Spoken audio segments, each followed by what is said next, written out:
নমস্কাৰ প্ৰিয় দৰ্শকসকল, আপোনালোকক স্বাগতম জনাইছোঁ আপোনাৰ প্ৰিয় ইউটিউব চেনেললৈ। আজিৰ এই বিশেষ ভিডিঅ'টোত আলোচনা কৰিম 8 পে কমিশ্যন বা অষ্টম বেতন আয়োগৰ সন্দৰ্ভত।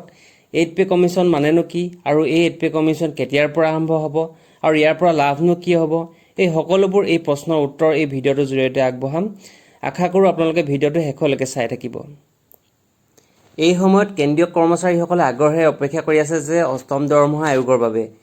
কেন্দ্ৰীয় চৰকাৰেও আয়োগ গঠনৰ বাবে অনুমোদন জনাইছে আৰু ইয়াৰ কাৰ্যকৰী হোৱাৰ পিছত কেৱল কেন্দ্ৰীয় কৰ্মচাৰীৰ দৰমহাই নহয়, পেঞ্চন আৰু ভাত্তাও বৃদ্ধি পাব।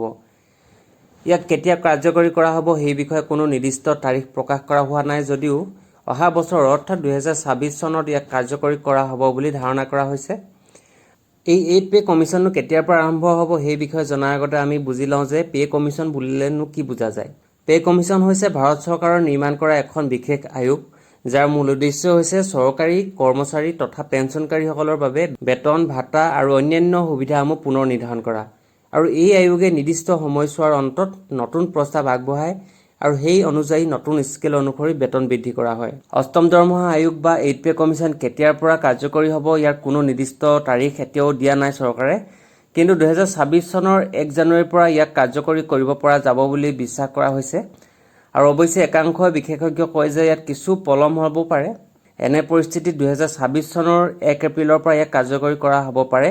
আৰু এই অষ্টম দৰমহা আয়োগ সাধাৰণতে 10 বছৰৰ মূৰে মূৰে এবাৰ দৰমহা আয়োগ গঠন কৰা হয় আৰু 2025 চনৰ ডিচেম্বৰ মাহত সপ্তম দৰমহা আয়োগৰ কাৰ্যকাল শেষ হ'ব। আৰু এই অষ্টম দৰমহা আয়োগৰ দ্বাৰা প্ৰায় 50 লাখ চৰকাৰী কৰ্মচাৰী আৰু 68 লাখ পেঞ্চনৰ উপকৃত হ'ব। এতিয়া আহিলে এই আয়োগত দৰমহাৰ সিদ্ধান্ত কেনেকৈ লোৱা হ'ব। চাওক, অষ্টম দৰমহা আয়োগ কাৰ্যকৰী হ'লে কেন্দ্ৰীয় চৰকাৰৰ কৰ্মচাৰীৰ দৰমহা বিশেষ ফিটমেণ্ট ফেক্টৰ ভিত্তিত সংশোধন কৰা হয়। ধৰি লওক বৰ্তমান সাতম দৰমহা আয়োগৰ অধীনত দৰমহা পুনৰীক্ষণৰ বাবে 2.57 ফিটমেণ্ট ফেক্টৰ প্ৰয়োগ কৰা হৈছিল।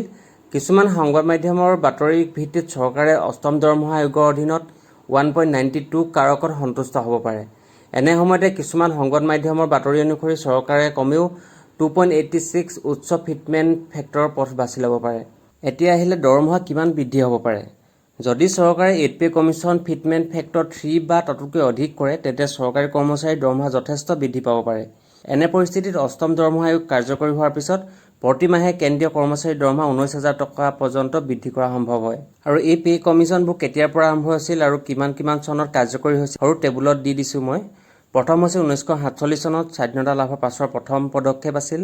তাৰ পৰা আহিলে 1959 চনত সামান্য বৃদ্ধি পাইছিল। 1973 চনত আহিলে বেতন মান বৃদ্ধি পাইছিল। 1986 চনত আছে ডিএ আৰু অন্যান্য ভাতাত পৰিৱৰ্তন হৈছিল। নেক্সট আহিলে 1996 চনত নতুন পে বেণ্ড ষ্টাৰ্ট হৈছিল আৰু 2008 চনত গ্ৰেড পে পদ্ধতি ষ্টাৰ্ট হৈছিল আৰু 2016 চনত মেট্ৰিক্স লেভেল পদ্ধতি হৈছিল। আৰু নেক্সট আহিব 2026 চন। 2026ত আৰম্ভ হ'বলগীয়া 8 পে কমিশ্যনৰ মুখ্য বিষয় কি হ'ব চাওক। বেতন স্কেলৰ পুনৰ নিৰ্ধাৰণ হ'ব, ডিএৰ মেকানিজমৰ পৰিৱৰ্তন হ'ব, পেঞ্চনৰ নতুন গাঁথনি হ'ব, কণ্ট্ৰেক্ট বেছ কৰ্মচাৰীৰ অন্তৰ্ভুক্তি হ'ব আৰু ডিজিটেলাইজেশ্যন ভিত্তিত সুবিধা হ'ব। এতিয়া আহিলে বেতন আৰু ডিএ কিমান বৃদ্ধি হ'ব পাৰে। মূল বেতন বৃদ্ধি হ'ব পাৰে 25% to 30% আৰু নতুন পে মেট্ৰিকত 15 লেভেল হ'লে 20 লেভেল হ'ব পাৰে। আপোনালোকৰ সুবিধা হোৱাকৈ কেইটামান ইয়াত প্ৰশ্নৰ উত্তৰো দিয়া হৈছে, যেনে NPSৰ পেঞ্চন লাভ কৰা লোকেও এই আয়োগ পাবনে নাপায় আৰু কণ্ট্ৰেক্ট বা আউটচোৰ্চিং কৰ্মচাৰীসকলৰ ক্ষেত্ৰত কিবা হ'বনে নাই, তেনেধৰণৰ প্ৰশ্ন কেইটামান লৈ আহিছোঁ আপোনালোকৰ সুবিধাৰ কাৰণে। আৰু আপোনালোকে যদি ইয়াৰ বিষয়ে ডিটেইলছ চাব বিচাৰে তেন্তে মই ডেছক্ৰিপশ্যনত এটা লিংক দি দিম। সেই লিংকত ক্লিক কৰিলে আপোনালোকে ইয়াৰ বিষয়ে চাব পাৰিব। তেন্তে প্ৰিয় দৰ্শকসকল, আজিলৈ ভিডিঅ'টো ইমানতে সামৰণি মাৰিছোঁ। এটা নতুন ভিডিঅ' লৈ আকৌ আহিম আপোনালোকৰ আগলৈ। আৰু এই বিষয়ে কিবা জনাব থাকিলে কমেণ্ট ছেকশ্যন খোলা আছে, আপোনালোকে কমেণ্ট কৰিব পাৰিব।